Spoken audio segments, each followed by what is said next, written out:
Kapayapaan at mapagpalang araw po ang sumaating lahat. Elder Jonathan Dooma po, isa sa mga lingkod ninyo sa kabanal-banalang Iglesia ng Diyos kay Kristo Jesus. Today, God's blessing overflow for you. Just embrace His will, and this day will radiate joy. Have a blessed day! Simula ng umaga at damhin ng pagpapala, araw ay gawing payapa, na Espiritong Banal ang kasama. May matibay na pag-asa, tayo ay mga pinagpala, na tanging sambit ng puso. Ama, salamat po.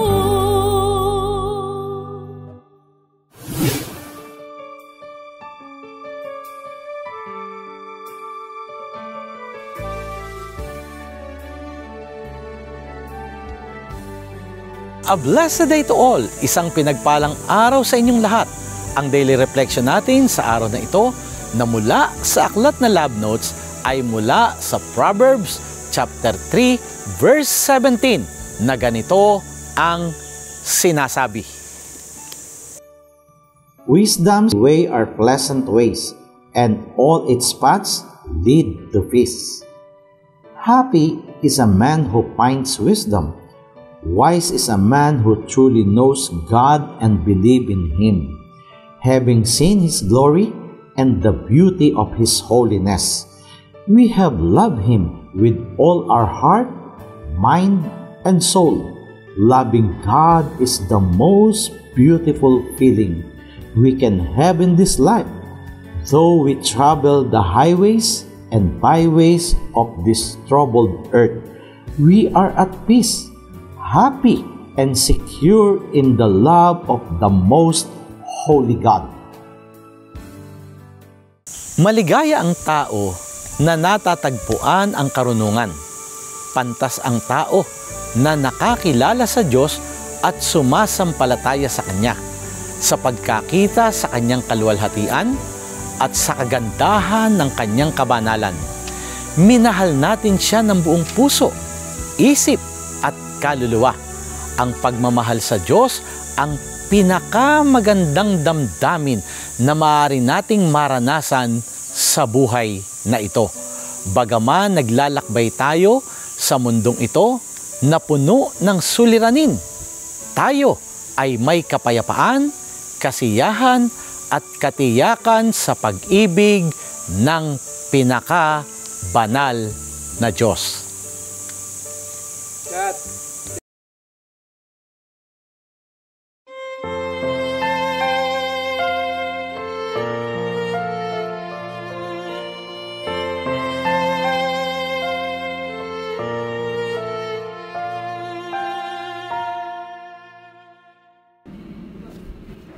Opo, sir.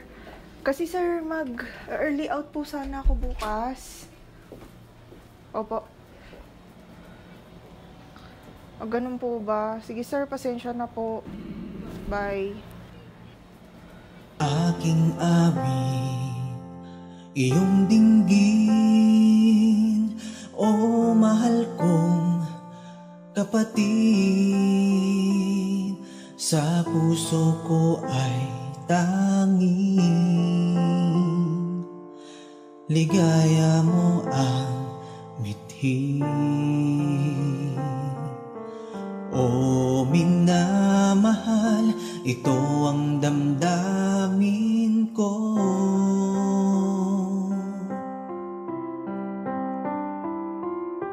Nais ko ang alayan ka, pag-ibig na wagas at tunay, hindi magbabago. Itong nadarama dahil sa puso, ikaw ang una sa buhay ko. Oh,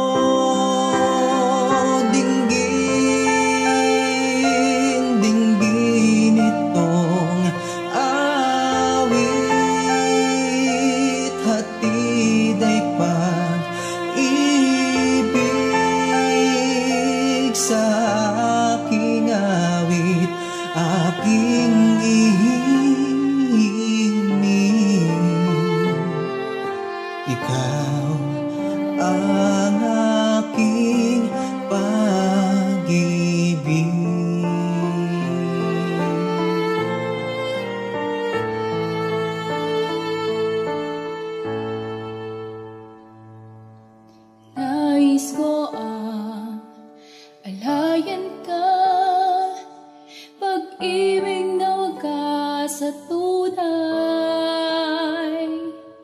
hindi magbabago. Itong nadarama dahil sa puso, ikaw ang una sa buhay ko.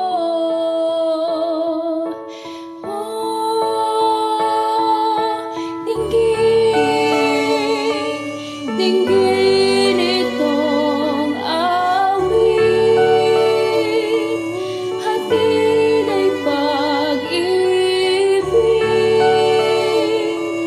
sa aking awit, aking ihimig. Ikaw ang aking pag-ibig.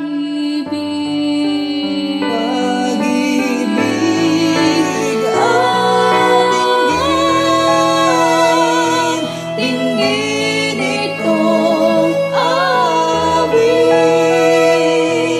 hatid ay pag-ibig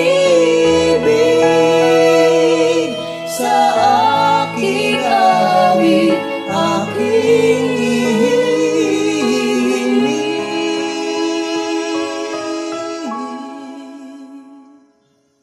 Ikaw ang aking pag-ibig.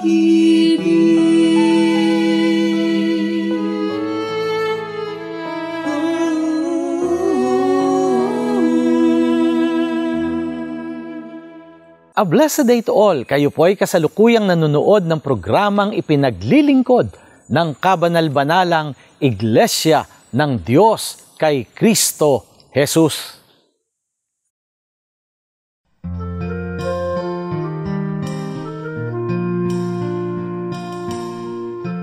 Kapayapaan po ang sumating lahat sa mga sumusubaybay sa programang Blessed Day. Ako po ang inyong lingkod, kapatid na Ariel. At sa bahaging ito ay ang segment na pinamagatang The Grace of God's Love. Ating pong tunghayan ang pakikipanayam kay kapatid na Eunice Daisy Yamane, isang diakonesa sa loob ng kabanal-banalang Iglesia ng Diyos kay Kristo Jesus, na nakaranas at nakadama ng biyaya ng pag-ibig ng Diyos. Maaari po ba ulit kayo magpakilala, sister, sa ating mga manonood? Ako po ay si Daisy Yamane. Ang spiritual name ko po ay Eunice, kapatid na Eunice. 60 years old po na po ako. Ipinanganak noong December 25, 1963 at ako po ay nabautismuhan sa Kabanal-Banalang Iglesia noong Beulah 14, 1988. Ako po ay isang diakonesa sa loob ng Kabanal-Banalang Iglesia. Kasunod po, sister, paano po kayo natawag sa pag-ibig sa Mula po nung nag-Japan po ako at sa pag-Japan po ay nakasama ko po si kapatid na ni Raya, isang agricultor. Lagi po tinatanong sa kanya bakit siya palagi nananalangin bago kumain, bago siya matulog, palagi nananalangin. Basta lagi po siya nananalangin. Nagtanong po ako sa kanya, ano po bang religion ninyo? Sabi niya nga po sa Kabanal-Banalang Iglesia. Magmula po noon, nagkwento siya sa akin hanggang sa nahikayat po ako. Tapos sabi ko ganun, pagdating ko po sa Pilipinas, hanapin ko yung iglesia ang sinasabi ninyo. Pag-uwi ko po ng Pilipinas, dito na po kami nakatira nun sa Victoria Homes, Muntinlupa. 1988 po kami nagpunta dito. Hanggang sa inaya ko po yung kapatid kong si Sandra, kaya si Marisa na pumunta po kami sa Alhambra, Tondo, Manila. Dahil ang sabi po sa akin ni kapatid ni Ryan, doon daw po ang sambahan. From here, talagang nagko-commute po kami. Kasama ko yung kapatid ko para malaman ko yung Kabanal-Banalang Iglesia na sinasabi. Ngayon po, nagpunta po kami doon. Hanggang sa natagpuan ko po yung Kabanal-Banalang Iglesia. Hanggang sa pagsamba po noon, sumamba po kami. Sunod-sunod na ho yun, kada Kalno, Carpus, doon na sumasamba po ako. Grabe pala, sister, yung layo ng pagsamba niya ng Muntinlupa, Tondo, Manila. Grabe rin yung effort niya sa paghanap talaga ganung sambahan. Opo. Linoob naman po ng Diyos na matagpuan ko ang kabanat-banal na iglesia tapos sa Tondo, Manila. Hanggang sa inaralan na po kami dito sa bahay po namin. May nagpunta po dito mga gagawa. Nung kami inaralan dito sa bahay namin, ang unang-una pong natawapat po kami. Nakinig po ang mother ko, ang kapatid na Jason, tapos si kapatid na Shekina at tsaka ako. Kami pong apat at nabautismohan po kami sa Masili. Ang nagbautismo po sa amin ang MP natin ngayon. Si kapatid na Eunice ay isa sa mga itinuturing na unang bunga o binhi ng kabanal-banalang iglesia sa syudad ng Muntinlupa. Dahil buwat ng siya at ng kanyang sambayan ay mabautismohan, ay doon nagpasimula ang bukod na pagkakatipong pagsamba sa kanilang dako. At sa kagandaang loob din ng kanilang pamilya, ang kanilang tahanan sa Victoria Homes, Tunasan, Muntinlupa City ay pinapagamit nila sa iglesia na maging dakong sambahan na pinagtitipunan ng ilang mga kapatid na malapit sa nasabing dako. Pagkabalik po namin ng Japan, naging asawa ko po si Noritake Yamane. Nang ikinasal po kami dito sa Pilipinas, pagbalik po ng Japan, ang trabaho ko sa kanila bilang empleyado ng Sun Hotel Yamane. Kasi po ang kanilang negosyo is na mayroon po silang hotel at nag-iisa pong anak si Noritake. Matagal po din ako nagtrabaho sa Sun Hotel Yamane hanggang sa dumating ang panahon na naisip ko sa sarili ko bakit ganito. Sa isang buwan, isang beses lang ako mag-holiday, pero kuminsan nawala pa. Hanggang sa, kumikita po ako, pero naisip ko po, hanggang ganito na lang ba ang buhay ko? Hindi na ako makapaglingkod sa Diyos kasi ahaw po ako sa salita ng Diyos. Sa totoo lang po. Kaya pag uwi ko po ng Pilipinas, sabi ko gano'n sa biyan akong babae, pwede po ba pag uwi ka ng Pilipinas, sa Pilipinas po muna ako mag-stay. Sabi ko gano'n sa biyanan ko at sa asawa ko. So bukod po doon, sister, ano yung naging paraan nyo sa paglilingkod sa Panginoon kahit na nasa ibang bansa? Kinausap ko po ang MP ni Saya noon. Sabi niya gano'n sa akin, pwede siguro papuntahin mo si kapatid na Johanna sa Japan para kasama mo makapag-mission kayo, makapaglingkod kayo sa kabanat-banal na iglesia. Hindi naman po kadali na mag-mission kami kung saan-saan. Sa tanghali po, pag bakanting oras namin, doon po kami nangangaral. Hanggang sa yun, na nangaral po kami ng nangaral hanggang sa nakapagbautismo po kami ng 11 kapatid. Ano po yung masasayang karanasan sa paglilingkod sa Panginoon? Bilang diakonesa po, napakasayo po ng aming mga pagdalaw sa mga kapatid, sa mga may sakit, natural, meron po kaming dalang banalalangis. Yun po, nagpupunta po kami sa mga bahay-bahay, nagpapahit po kami ng langis, hanggang sa mga kapatid po na nakakapaglingkod naman, pero kulang ang kanilang paglilingkod. Kaya pinapayuhan po namin na maglingkod kayo hanggang sa nakasama po sa paglilingkod ng mga kapatid. Doon po kayo naging diakonesa. Naging kabilang din po ako sa Bansang Banal Choir. Umattend po ako ng mga seminars sa Bulacan, sa Calamba, Laguna, dito po sa may Cavite. Marami po akong nadalawan. At saka po, alam niyo po, habang ako'y nagdadalaw sa mga kapatid, kasama ko po si Adrian. Bata pa po yan, 2 years old, 3 years old. Kasama ko po kahit saan magpunta. May mga mabigat na sitwasyon po ba o pangyayari sa naganap sa buhay ninyo? Ano po ba ito? At pakidetalye po kung ano yung mga pangyayari na po ito. Nung bago po ako umuwi ng Pilipinas, dahil may nag-alok po sa akin ng pera na pwede daw po lalago. Ngayon, sinabi po sa akin na yung half million magiging 1M for 1 year. Kung ipaibigay. Nung nasa Japan pa ako, sinabi ko yung sa biyanan ko, sabi ng biyanan ko, talaga, magbibigay na ng pera. Nagbigay siya ng pera. Nung bumalik yung pera, doble na po ang pera. Nung pag uwi ko po ng Pilipinas, nagpadala uwi siya ng 5 million pesos. Pagdating po dito, ibinigay ko po yung 5 million kasama po ng pera kong pinasok sa kanya. Hanggang sa, ayun nga po, hanggang sa loob ng ilang buwan naging 25 million po ang pinaipasok ko sa kanya. Hanggang sa nawala na po. 4 million lang po bumalik sa akin hanggang sa nawala na. Totally nawala na po. Doon sa pangyayari na yun, sister, ano po yung resulta consequence ng mga pangyayari po yun? Sa pangyayari pong yun, talagang napakahirap po ng sitwasyon ko. Sa may ikling panahon nangyari yung ganitong kalakang pera na wala sa amin.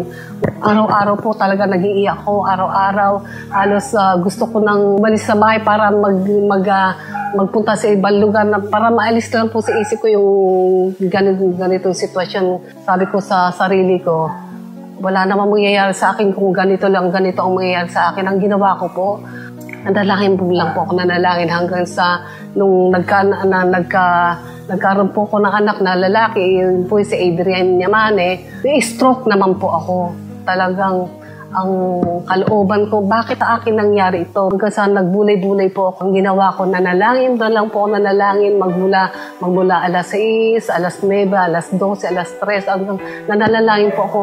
Alam yung panalangin ko, maraming salamat po Panginoon sa binigay niyong pagsubok sa akin. Kung hindi po sa ganitong pagsubok na dumaring sa akin, hindi ko po alam kung nasaan ako po ngayon. Talagang pinatnubayan ako, inalalayan ako ng Diyos sa panahon na ako'y sinusubok niya. Nung dilalaw po ako ng MP Nord tsaka ni kapatid na Jedema, talagang nag-iiyak ako. Hanggang sa after 1 month, 2 months yata yun, na nakakapagsamba na po ako. Never na sinisi ko ang Diyos. Dahil kasi, ang Diyos talaga, maibigin ng Diyos. Kaya ang sinabi ko po, maglilingkod na lang ako sa inyo. Dito po, nangyari yung talagang naglingkod po ako ng tapat ang maglilingkod sa Kanya. Isang linggo, 3 beses po ako nagdadalaw.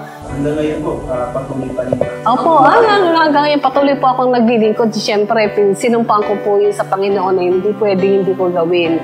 Hanggat nabubuhay ako, hanggat nakakalakad ako, hanggat kaya ko, gagawin ko talaga.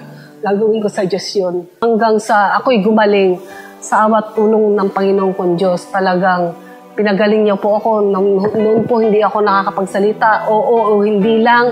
Tapos hindi po ako marunong mag-English. Hindi po ako marunong Tagalog. At Tagalog ko balay-belentong. Hanggang sa nakapagsalita na po ako. Hanggang ngayon nakakapaglakad na po ako. Nakakapag-usap na po ako sa kahit kaninong tao.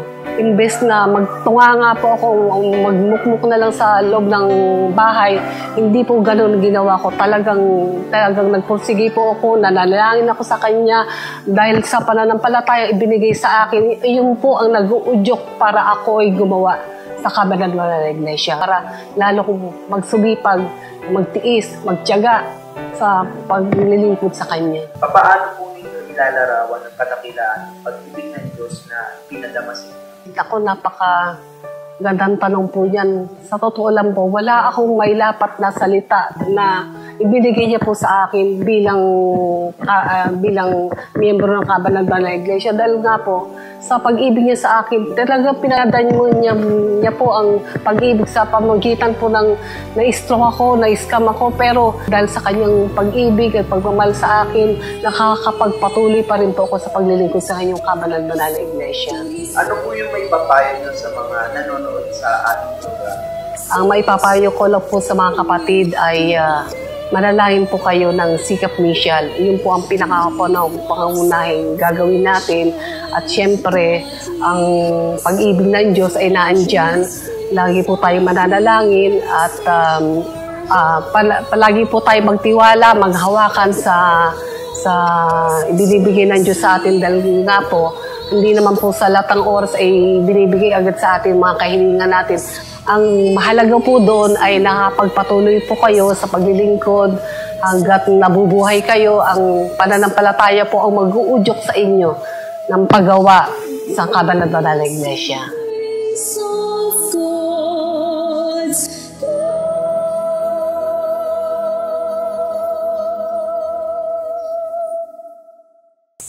maraming salamat po sa pagtangkilik ninyo sa ating pagtatanghal.